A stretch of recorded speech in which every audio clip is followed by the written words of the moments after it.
Hello students, नमस्कार। Class 7th के science के इस वीडियो लेक्चर में आज से हम चैप्टर फर्स्ट का जो आगे का पार्ट हमने छोड़ा था उसे डिस्कस करेंगे। और मैं आपको एक बार फिर से बताना चाहूँगा मृत जीवों के बारे में। वे जीव जो सड़ी गली वस्तुओं से अपना भोजन प्राप्त करते हैं मृत जीव कहलाते हैं, जैसे कवक, फंगस इत्यादि। ठीक है। और इसके बाद में है कवक, फंगस, ये सभी आचार, चमड़े, कपड़े एवं अन्य पदार्थों पर उग आते हैं। ये उन सभी स्थानों में भी उगते हैं जो नम एवं उष्ण हो। कवकों की वृद्धि के लिए वर्षा ऋतु सबसे अच्छी परिस्थितियाँ प्रदान करती है और इसी कारण वर्षा ऋतु के दौरान अनेक वस्तुओं को ये कवक खराब कर देती है। जल्दी से अचार खराब हो जाता है, आपके जो जूते हैं उन पर धब्बे पड़ जाते हैं, वे खराब हो जाते हैं, कपड़े भी खराब हो जाते हैं, कपड़ों पर भी फंगस उग जाती है। तो इस प्रकार से ये उन्हें जो फंगस है ये चीज़ों को खराब कर देती है तथा वर्षा ऋतु में इसका प्रकोप सबसे ज़्यादा रहता है। ठीक है। सामान्यतः कवकों के बीजाणु वायु में उपस्थित होते हैं। हाँ जी, ये पहेली का एक प्रश्न था कि पहेली को याद है कि उसके सुंदर जूते जिन्हें वह विशेष अवसरों पर पहनती थी वर्षा ऋतु में कवक के कारण खराब हो गए। वह जानना चाहती है कि वर्षा ऋतु में कवक अचानक कैसे प्रकट हो जाती है ना। तो इसका आंसर है कवकों के बीजाणु वायु में उपस्थित होते हैं जब वे किसी ऐसे जैव पदार्थ अथवा उत्पाद पर बैठते हैं जो नम एवं उष्ण हो। ठीक है। नम हो यानी नमी हो जिसमें, तो वे अंकुरित होकर नए कवक को जन्म दे देते हैं। क्या अब आप बता सकते हैं कि हम अपनी वस्तुओं को कवक द्वारा खराब होने से कैसे बचा सकते हैं? हाँ, ये तो हमने डिस्कस कर लिया कि वस्तुओं को कवक खराब कर देती है, उन्हें बचाया कैसे जाए। तो बूझो कुछ कह रहा है, सुनते हैं। देखो, इसकी बूझो को याद है कि उसके दादाजी ने बताया था कि एक बार उनकी गेहूं की फसल कवक द्वारा नष्ट हो गई थी। वह जानना चाहता है कि क्या कवक रोग कारक भी होते हैं। अच्छा, ये प्रश्न पूछ रहा है, देखते हैं। देखिए, ये पहेली भी कुछ कह रही है। पहेली ने बताया कि यीस्ट एवं छत्रक जैसे अनेक कवक उपयोगी भी हैं, परंतु कुछ कवक पादपों, जंतुओं या मनुष्य में रोग उत्पन्न करते हैं। कुछ कवकों का औषधि के रूप में उपयोग भी होता है। अच्छा, समझिएगा, मैं बताता हूँ थोड़ा सा, इसको डिस्कस करके डिस्क्राइब करता हूँ इसको, है ना। कवकों के बीजाणु वायु में उपस्थित होते हैं। इन्हें जहाँ भी नमी मिलती है ये वहीं पर अंकुरित हो जाते हैं और नए कवक को जन्म देते हैं।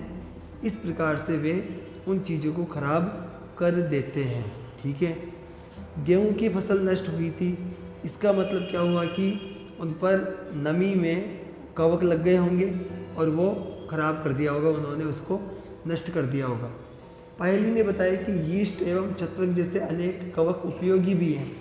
यीस्ट का यूज़ करते हैं खमीर उठाने में। इसका मतलब होता है कि आपने देखा हो इडली का घोल बनता है तो उसमें इनो डाल दी जाती है ना, खमीर। या इसका एग्जांपल मैं बताऊं आपको कि जो मीठा सोडा वगैरह डाला जाता है, यीस्ट डाले जाते हैं। ठीक है।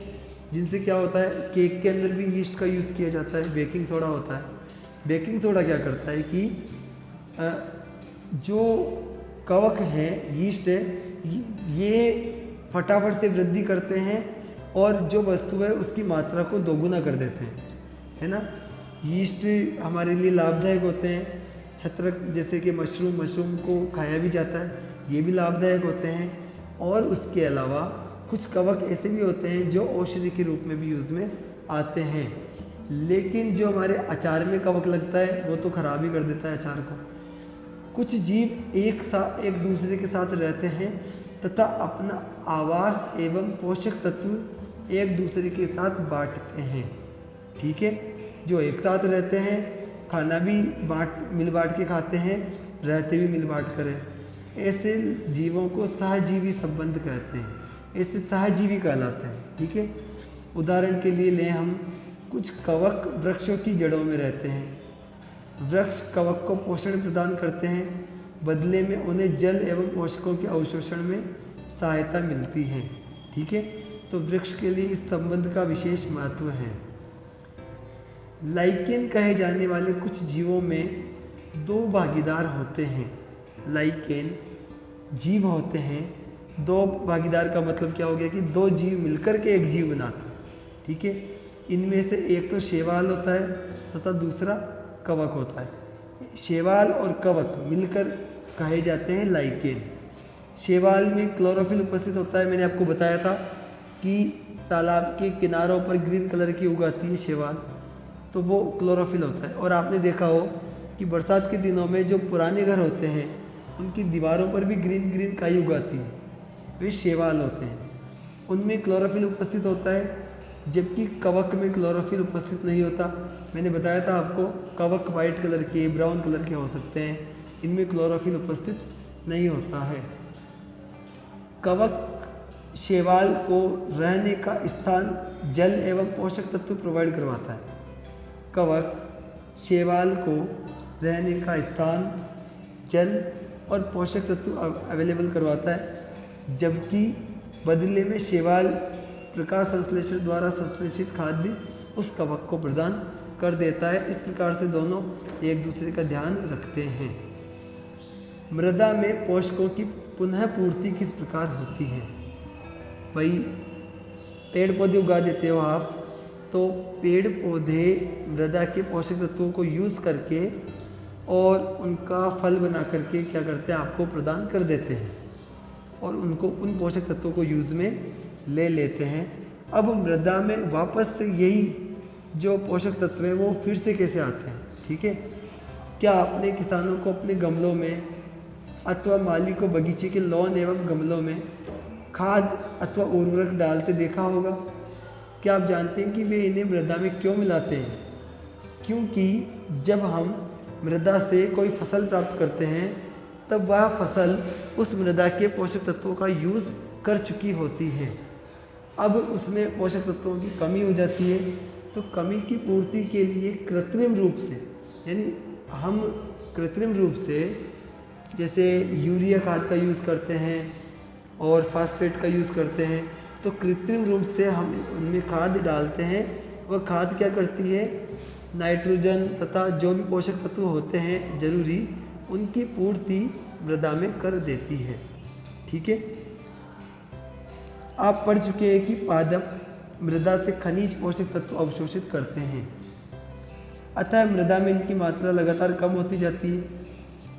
उर्वरक एवं खाद में नाइट्रोजन, पोटेशियम, फास्फोरस जैसे पोषक तत्व होते हैं जिनको पादप लगातार यूज़ में लेता है। ठीक है, तो पादपों द्वारा लगातार यूज़ में ली जाने के कारण मृदा में इन पोषक तत्वों की मात्रा घट जाती है, इसलिए हम ऊपर से डालते हैं उर्वरक एवं खाद। ठीक है, इसलिए मृदा को इन पोषक तत्वों से समृद्ध करने के लिए भूमि में उर्वरक तथा खाद मिलाने की आवश्यकता होती है।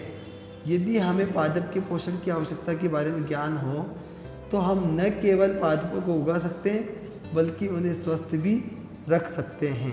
ठीक है, उन्हें जो चीज़ चाहिए, जिस तत्व की उनमें कमी है वो उन्हें प्रोवाइड करवा दीजिएगा, वे स्वस्थ रहेंगे।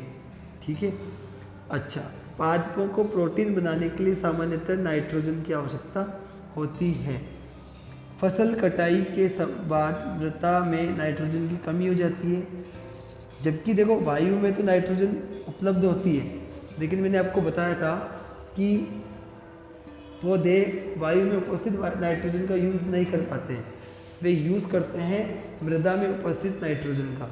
और किस प्रकार से यूज़ करते हैं, वो मृदा में उपस्थित जो नाइट्रोजन है वह जल में घुलनशील होती है, जल में घुली हुई होती है, या यूँ कहिए कि पोषक तत्वों के साथ वह भी जड़ों द्वारा एब्जॉर्ब कर ली जाती है। इस प्रकार से वे नाइट्रोजन का यूज करते हैं। परंतु पादप इसका यूज़ करने में, देखो नाइट्रोजन तो खूब है हमारे चारों ओर, लेकिन पादप इसका यूज़ नहीं कर पाते हैं। जैसे वे कार्बन डाइऑक्साइड का यूज़ करते हैं वैसे वे नाइट्रोजन का यूज नहीं कर पाते हैं। पौधे नाइट्रोजन को विलेय रूप में ही अवशोषित कर सकते हैं। विलेय का मतलब किसी चीज़ में घुलनशील। मैंने आपको अभी भी बताया था कि पानी में घुल करके जो नाइट्रोजन है वो जड़ों के द्वारा होती हुई कहाँ पहुँचती है, पत्तियों तक पहुँचती है। कुछ जीवाणु जो राइजोबियम कहलाते हैं, ठीक है, वायुमंडलीय नाइट्रोजन को विलेय पदार्थों में परिवर्तित कर देते हैं, परंतु राइजोबियम अपना भोजन स्वयं नहीं बना सकते। राइजोबियम जीव वायु की नाइट्रोजन को जो है मतलब घुलनशील नाइट्रोजन के रूप में परिवर्तित कर देते हैं, फिर उसका यूज़ करते हैं कौन, पौधे। परंतु राइजोबियम अपना भोजन स्वयं नहीं बना सकते, है ना, राइजोबियम अपना भोजन नहीं बना सकते, इसलिए ये चना, मटर, मूंग, सेम तथा अन्य फलीदार पौधों की जड़ों में रहते हैं तथा वहाँ से अपना भोजन प्राप्त करते हैं, ठीक है। अब चूंकि ये जड़ों में रहते हैं तो और ये इन्हें अपना भोजन भी प्राप्त हो जाता है, और ये क्या करते हैं, वायुमंडलीय नाइट्रोजन को घुलनशील नाइट्रोजन में चेंज कर देते हैं, जिससे पौधों को भी नाइट्रोजन मिल जाती है, नाइट्रोजन की आपूर्ति करते हैं। अधिकतर दालें फलीदार पादपों से प्राप्त होती है। इसके बदले पादप राइजोबियम जीवाणु को आवास एवं खाद्य प्रदान करते हैं। देखो, राइजोबियम उन्हें नाइट्रोजन प्रदान करता है और पादप इन्हें रहने के लिए स्थान और खाने के लिए सामग्री प्रदान करते हैं। उनमें सहजीवी संबंध होता है। सहजीवी मतलब एक दूसरे पर डिपेंडेंट। इस संबंध का किसानों के लिए विशेष महत्व है। दालों की फसलों के लिए उन्हें मृदा में नाइट्रोजनी उर्वरक देने की आवश्यकता नहीं पड़ती। यही नहीं, दाल की फसल उगाने के बाद अगली फसल के लिए भी सामान्यतः उर्वरक की आवश्यकता नहीं होती है, क्योंकि राइजोबियम जो है, राइजोबियम नाइट्रोजन की आपूर्ति को पूर्ण रूप से कर देते हैं, ठीक है, पर्याप्त मात्रा में नाइट्रोजन प्रोवाइड करवा देते हैं। तो इसके बारे में मैंने आपको कई चीज़ें पढ़ा दी हैं और अब ये आपका चैप्टर ख़त्म होने की ओर है। इस अध्याय में आपने पढ़ा कि अधिकतर पादप स्वपोषी यानी खुद भोजन बनाने वाले होते हैं, लेकिन बहुत कम पादप ही अन्य पोषण प्रणाली अपनाते हैं, जैसे कि परजीवी यानी दूसरों पर डिपेंडेंट होना, मृतजीवी। परजीवी एवं मृतजीवी दूसरे पादपों से पोषण प्राप्त करते हैं, ठीक है।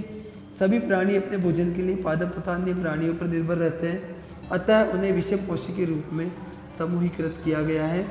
क्या हम कह सकते हैं कि कीटभक्षी पौधे आंशिक विषमपोषी हैं?